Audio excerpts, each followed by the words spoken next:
menonton ulang tayangannya.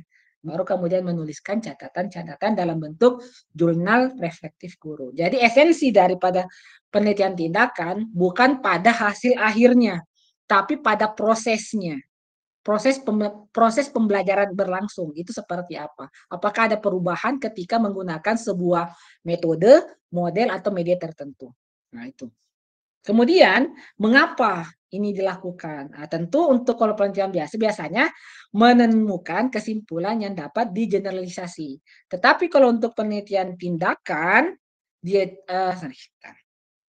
penelitian tindakan itu melakukan tindakan dan mendapatkan hasil positif dari perubahan yang dilakukan. Intinya, penelitian tindakan itu haruslah menghasilkan sebuah hasil yang positif. Dalam artian, ketika misalnya awalnya kurang bagus, dengan melakukan penelitian tindakan, hasil akhirnya harus menjadi lebih baik. Kalau hasil akhirnya ternyata lebih buruk, berarti penelitian itu dianggap gagal dan harus diulang. Makanya nanti dalam penelitian tindakan kita akan mengenal yang namanya siklus, ya, yang dicanangkan oleh Kemis. Apa tujuan dari siklus itu? Sebenarnya tujuannya supaya setiap tindakan kita bisa dievaluasi dan bisa menjadi lebih baik lagi. Seperti itu. Oke, selanjutnya, fungsi dari penelitian tindakan. Fungsinya banyak ya, bisa memecahkan masalah, melakukan pelatihan dalam jabatan, mengenalkan pendekatan tambahan, meningkatkan komunikasi, dan lain sebagainya. Ini bisa dibaca aja, bisa aja. Manfaatnya juga demikian, ini di skip aja. Oke, landasan daripada penelitian tindakan ini ada dua. Yang pertama, penelitian tindakan kritis dan yang praktis. Oke, untuk melakukan perekaman atau teknik mengumpulkan data dalam penelitian tindakan itu ada 4. Bisa melalui observasi, ya, melalui survei, kemudian melalui analisis dokumen, misalnya dokumen portofolio siswa atau dokumen hasil pekerjaan siswa dan sebagainya. Bisa juga melalui wawancara, baik yang diwawancari adalah siswanya, orang tuanya, atau gurunya. Ya. Kemudian untuk interpretasi itu sendiri yang saya bilang tadi, sebenarnya untuk analisis interpretasinya itu dia macam-macam, ada kualitatifnya, ada kuantitatifnya, atau campuran antara kualitatif dan kuantitatif. Makanya nanti struktur penelitian daripada penelitian tindakan kelas itu haruslah menceritakan setiap step-step atau setiap langkah-langkah dalam pembelajaran. Mulai dari tahap persiapan, tahap pelaksanaan, sampai dengan tahap akhir. Dan itu diceritakan per siklus. Apakah terdapat perubahan tindakan atau tidak. Selanjutnya, ini skip aja. Ya, jadi dari hasil kualitatif, analisis kualitatif dan kuantitatif itu nanti digabungkan dan baru bisa menyimpulkan sebuah interpretasi.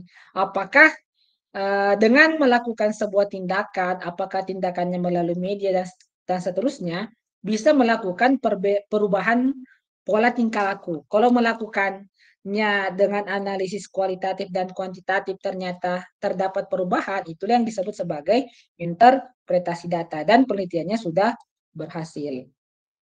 Selain itu, untuk memastikan bahwa penelitian ini valid dan reliable, maka perlu diadakan sebuah validitas dan reliabilitas. Apa yang divalidasi dan apa yang diuji reliabilitasnya itu adalah instrumennya atau alat untuk mengumpulkan datanya. Jadi sebelum kita mengukur, kita harus memastikan bahwa alat ukur yang digunakan adalah alat ukur yang presisi. Contoh misalnya gini, kita ingin mengukur tinggi badan, tetapi alat pengukur tinggi badannya ini error.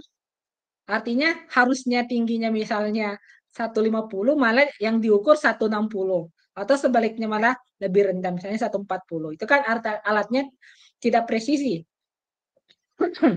Dalam artian bahwa alat yang dipastikan untuk mengukur tindakan yang akan kita lakukan haruslah alat yang valid. Bagaimana caranya untuk mengukur alat yang valid dalam penelitian tindakan? Ada 4. Yang pertama, mencari Interpretasi alternatif maksudnya adalah jurnal reflektif itu atau catatan anekdot yang diberikan oleh guru haruslah ditulis dengan sesuai dengan kondisi yang terjadi. Jangan kemudian menulis sesuatu yang ditambah-tambahi atau tidak sesuai dengan realita yang ada. Jadi disinilah peran penting seorang peneliti dalam hal ini si guru yang akan mengajar menulis apa yang ditemukan di kelas. Itu.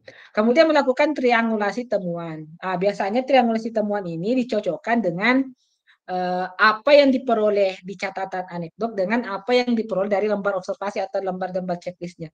Sinkron nggak? Jangan sampai antara temuan berdasarkan kualitatif dengan catatan tadi dengan hasil perhitungan lembar observasi itu tidak sinkron. Nah, kalau tidak sinkron berarti harus dikoreksi kembali, dicocokkan, nyambung nggak atau tidak.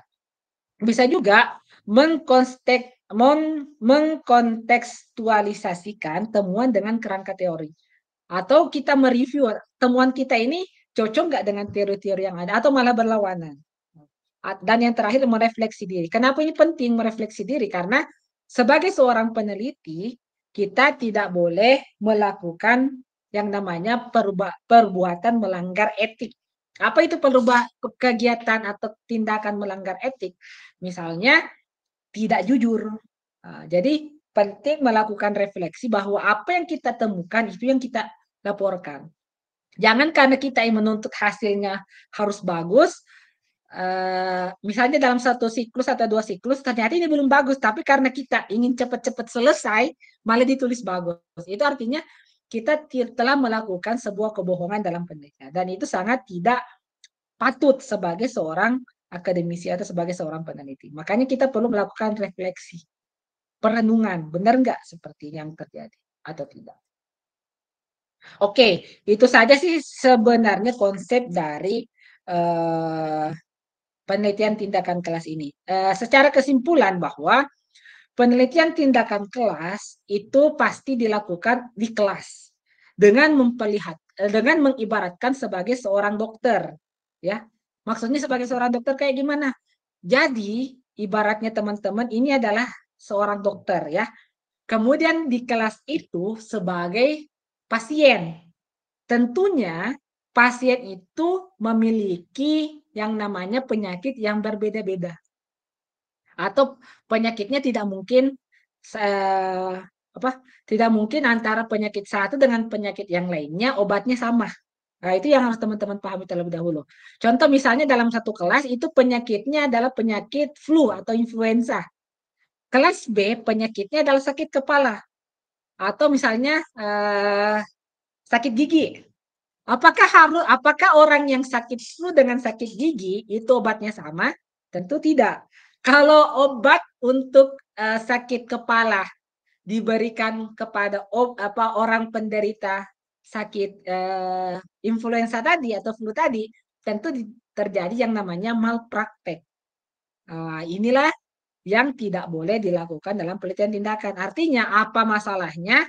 Gunakan metode yang tepat atau apa penyakitnya gunakan obat yang tepat. Sehingga untuk penelitian tindakan kelas tidak boleh serta-merta berdasarkan keinginan peneliti, tetapi harus berdasarkan apa masalah yang terjadi di kelas itu.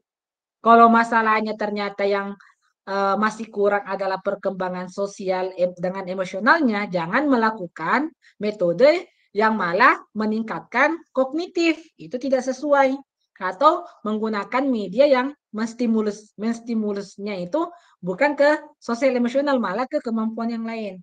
Artinya bahwa apa masalahnya gunakan metode yang tepat untuk melakukan sebuah perubahan. Karena esensi dari penelitian tindakan kelas adalah mengobati yang sakit. Kalau sakitnya sembuh, berarti penelitian kita berhasil. Atau masalahnya bisa terpecahkan, barulah dikatakan sebagai penelitian tindakan kita itu berhasil. Nah, itulah esensi daripada penelitian tindakan kelas. Untuk teknisnya, sebenarnya hampir sama dengan penelitian eksperimen. Tapi umumnya penelitian tindakan kelas itu dilakukan dalam satu grup yang kecil, satu kelas, bukan dua kelas, ya. Cukup satu kelas, nanti dilihat, dilakukan pretest dulu, Terus dilakukan pembelajaran sampai berhasil, baru dilakukan post-test. Namun biasanya dalam satu kali pembelajaran itu belum bisa langsung berhasil. Makanya ada siklus.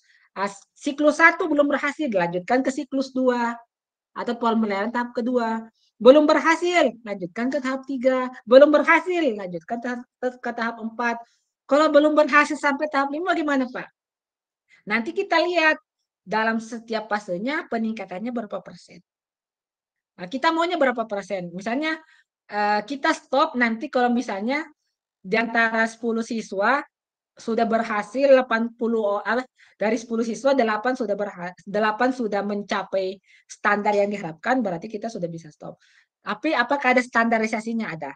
Standarnya adalah minimal yang berhasil dalam sebuah grup itu adalah 50%. Kalau 50% sudah berhasil dan siklusnya sudah bagus semua, berarti penelitiannya sudah bisa di stop. Tetapi kalau misalnya peneliti masih mau supaya semua penyakitnya dari anak itu terselesaikan, nggak apa-apa sampai semuanya berhasil. Mau sampai siklusnya 20, it's okay. Yang jelas punya tenaga dan waktu yang cukup. Tetapi normalnya biasanya siklus dalam penelitian tindakan kelas ini pada umumnya dilakukan sebanyak 3 siklus. Kenapa 3 siklus? Karena biasanya pembelajaran akan mulai berhasil dan mulai terlihat hasilnya, perubahannya setelah minimal melakukan 3 kali pembelajaran. Makanya waktu kita belajar statistik, saya menyuruhnya pertemuannya itu 3 kali. Kenapa 3 kali? Karena biasanya 3 kali itu sudah terjadi sebuah perubahan. Ya, gitu. Ini sebenarnya nyambung dengan teknik analisis waktu kita mengerjakan analisis lembar observasi. Karena sebenarnya parameternya di situ, penggunaan penelitian tindakan ini. Oke, itu saja materi kita hari ini. Sebelum diakhiri, ada yang ingin ditanyakan? Silakan. Bapak izin ini sama Nunik, satu device sama Intan, Sarah sama Rahma. Kita mau nanya Pak, kan kita yang penelitiannya itu kualitatif. Terus kan di kualitatif ada instrumen penelitian ya. Nah itu yang instrumen wawancaranya perlu dimasukin ke instrumen penelitian apa enggak ya Pak? Perlu dimasukkan dong, karena esensi dari kualitatif itu sebenarnya wawancara. Kalau tidak kualitatif tanpa wawancara itu tidak meneliti namanya. Dimasukin. Yang harus dimasukkan itu adalah daftar pertanyaannya.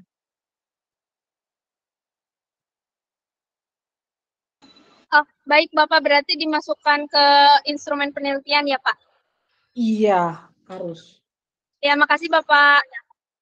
Ya, ada lagi yang lain?